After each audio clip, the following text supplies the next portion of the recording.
ಇನ್ನು ಬೆಂಗಳೂರಿನಲ್ಲಿ 13 ವರ್ಷದ ಬಾಲಕನ ಬರ್ಬರ ಹತ್ಯೆ ಆಗಿದೆ.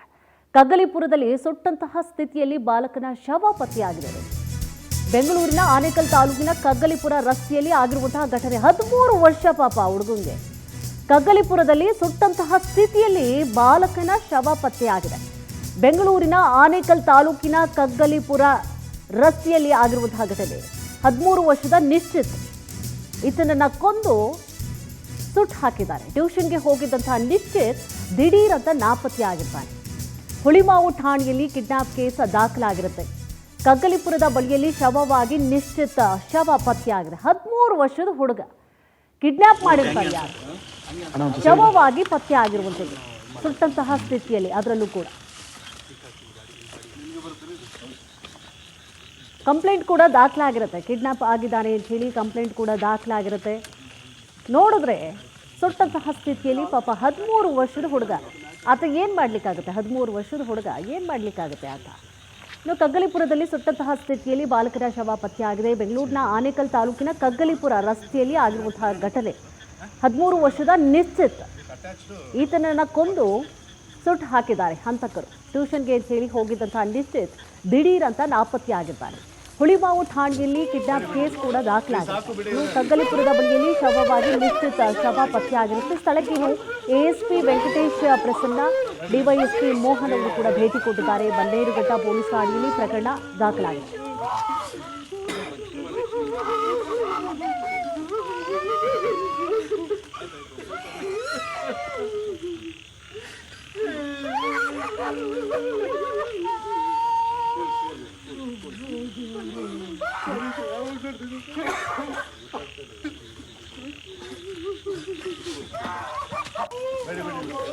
ಸಾಕು ಬಿಡಿ ಇವರ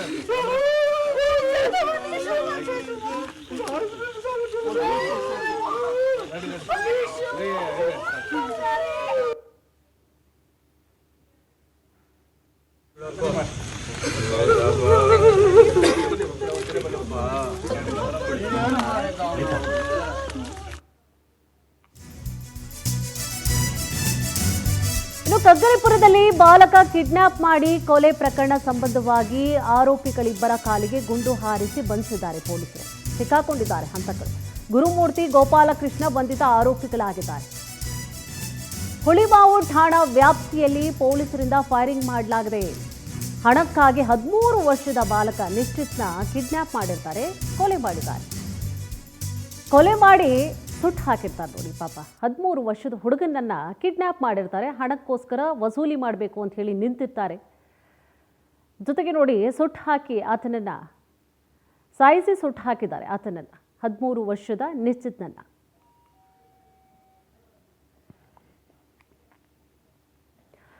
ಎಸ್, ಇದ್ರ ಬಗ್ಗೆ ಹೆಚ್ಚಿನ ಡೀಟೇಲ್ಸ್ ಅನ್ನ ಕೂಡ ನೀಡ್ತಾ ಹೋಗ್ತಾರೆ ನಮ್ಮ ಆನೇಕಲ್ ಪ್ರತಿನಿಧಿ ಆಗಿರುವಂತಹ ರಾಘವೇಂದ್ರ. ಎಸ್ ರಾಘವೇಂದ್ರ, ಏನಾಯ್ತು? ಹಣಕ್ಕೋಸ್ಕರ ಏನಾದರೂ ಪೀಡಿಸ್ತಾ ಇದ್ರ ಹೇಗೆ? ಏನಿದೆ ಅಪ್ಡೇಟ್ಸ್? ಎಸ್ ಕುಸುಮಾ, ಈ ಒಂದು ಘಟನೆ ನಡೆದಿರುವಂತದ್ದು ನಿನ್ನೆ ಸಾಯಂಕಾಲ.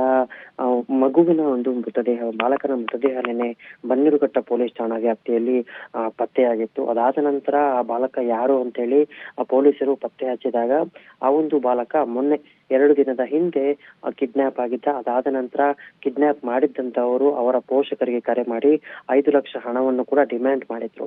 ಆ ಒಂದು ಪ್ರಕರಣದ ವಿಚಾರವಾಗಿ ನಿನ್ನೆ ಬಾಲಕನ ಮೃತದೇಹ ಪತ್ತೆ ಆದ ನಂತರ ಹುಳಿಮಾವು ಪೊಲೀಸರು ಕೂಡಲೇ ಆರೋಪಿಗಳನ್ನ ಬಂಧಿಸುವುದಕ್ಕೆ ಎಲ್ಲ ರೀತಿಯ ಒಂದು ಹುಡುಕಾಟವನ್ನ ಮಾಡ್ತಾರೆ. ಅದೇ ಒಂದು ಬಾಲಕನ ಮೃತದೇಹ ಸಿಕ್ಕ ಸ್ವಲ್ಪ ದೂರದಲ್ಲೇ ಅವರು ಕೂಡ ಇಲ್ಲೇ ಇರುವಂತ ಒಂದು ಕುರುಹು ಅವ್ರಿಗೆ ಸಿಗುತ್ತೆ. ಅದಾದ ನಂತರ ಪೊಲೀಸರು ಅವ್ರನ್ನ ಬಂಧಿಸೋದಕ್ಕೆ ಅಂತೇಳಿ ಆ ಸ್ಥಳಕ್ಕೆ ಹೋಗ್ತಾರೆ.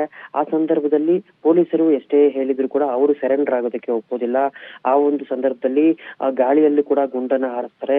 ಅದಾದ ನಂತರ ಇಬ್ಬರು ಆರೋಪಿಗಳಿಗೆ ಕಾಲಿಗೆ ಗುಂಡನ್ನ ಹಾರಿಸಿ ಅವ್ರನ್ನ ಬಂಧಿಸುತ್ತಾರೆ. ಜೊತೆಗೆ ಈ ಒಂದು ಆರೋಪಿಗಳು ಬಂದು ಗುರುಮೂರ್ತಿ ಹಾಗೂ ವೇಣುಗೋಪಾಲ್ ಅಂತ ಹೇಳಿ. ಗುರುಮೂರ್ತಿ ಸ್ವತಃ ಬಾಲಕನ ತಂದೆಯ ಕಾರ್ ಡ್ರೈವರ್ ಆಗಿ ಒಂದು ಕೆಲಸವನ್ನ ಕೂಡ ಮಾಡ್ತಿರ್ತಾನೆ. ಇವರ ಬಳಿ ಹಣ ಇರುವುದನ್ನು ನೋಡಿ ಹಣದ ಮೇಲೆ ಆಸೆಗೆ ಗುರುಮೂರ್ತಿ ಬಂದು ಬಾಲಕನನ್ನ ಕಿಡ್ನಾಪ್ ಮಾಡಿರ್ತಾನೆ. ಜೊತೆಗೆ ಕ್ರಿಮಿನಲ್ ಹಿನ್ನೆಲೆ ಕೂಡ ಗುರುಮೂರ್ತಿಗೆ ಇರುತ್ತೆ. ಕಿಡ್ನಾಪ್ ಮಾಡಿದ ದಿನದ ರಾತ್ರಿಯೇ ಅವರು ಬಾಲಕನನ್ನ ಕೊಲೆ ಮಾಡಿರ್ತಾರೆ. ಆದ್ರೆ ಕೊಲೆ ಮಾಡಿ ಕೂಡ ಅವರು ಹಣಕ್ಕೆ ಡಿಮ್ಯಾಂಡ್ ಅನ್ನ ಮಾಡ್ತಾರೆ. ಹಣಕ್ಕೆ ಡಿಮ್ಯಾಂಡ್ ಮಾಡಿ ಅದು ಹುಳಿಮಾವು ಪೊಲೀಸ್ ಠಾಣೆಯ ಮೆಟ್ಲು ಕೂಡ ಏರುತ್ತೆ. ಪೊಲೀಸರು ಹುಡುಕಾಟವನ್ನ ಕೂಡ ನಡೆಸ್ತಾ ಇರ್ತಾರೆ. ಈ ಸಮಯದಲ್ಲಿ ನಿನ್ನೆ ಬಾಲಕನ ಮೃತದೇಹ ಪತ್ತೆಯಾಗಿರುತ್ತೆ. ಕುಸುಮ. Yes, thank you.